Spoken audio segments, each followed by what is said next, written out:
Aujourd'hui, je vous montre comment protéger vos données contre les virus et des personnes mal intentionnées.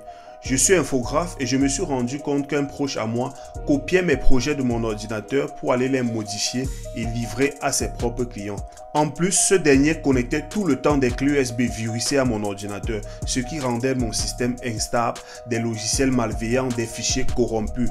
J'ai donc décidé de trouver une solution. Dans cette vidéo, je vais vous montrer exactement comment j'ai fait pour mettre une barrière à tout ceci définitivement. Là, nous sommes sur l'interface de l'application qui doit protéger nos données. La première chose à faire, c'est de définir un mot de passe de protection. Et pour le faire, nous allons aller dans Paramètres. Une fois dans Paramètres, vous devez définir un mot de passe ici. Une fois terminé, vous cliquez sur OK. La deuxième chose à faire, c'est de cliquer dans l'onglet Protection qui se trouve ici. Nous allons cliquer. Ensuite, nous avons une nouvelle page qui s'affiche avec deux options.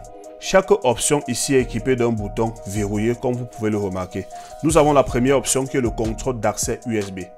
Si je clique ici sur verrouiller, cela dit que personne d'autre ne peut copier un fichier de mon ordinateur pour son support USB tant qu'il n'a pas le mot de passe que j'ai défini dans l'onglet paramètres. Ça, c'est pour la première option. La deuxième option, nous avons le contrôle des lecteurs USB. Si je verrouille ici, cela veut dire qu'un individu qui connecte une clé USB à mon ordinateur, tant qu'il n'entre pas le mot de passe que j'ai défini ici, l'ordinateur ne détecte pas sa clé USB.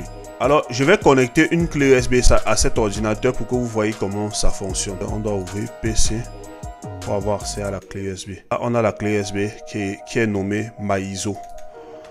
Vous allez remarquer que si je veux copier par exemple ce fichier dans la clé USB, ce sera possible. Mais à partir du moment où je viens ici verrouiller le contrôle et je vais verrouiller. Pour verrouiller, on va vous demander votre mot de passe. Je vais entrer le mien qui est là. Là, j'ai verrouillé. Là, je vais essayer de copier un autre fichier USB dans cette clé et vous allez remarquer le changement. Je vais prendre par exemple texte AirStation.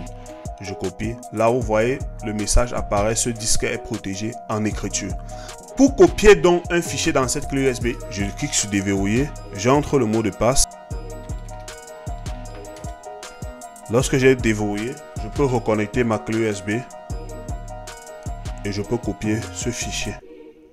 Et c'est pareil avec l'option contrôle des lecteurs USB. Si je verrouille cette option, cet ordinateur ne pourra plus détecter une clé USB. Pas seulement une clé, tout support USB, tant que je n'ai pas déverrouillé. Et pour déverrouiller, il me faut le mot de passe. Partage cette vidéo pour aider les autres, laisse un like pour m'encourager et si toi aussi tu souhaites avoir cette application pour protéger tes données, écris en commentaire application et tu t'abonnes, je vais t'envoyer le lien de l'application en privé.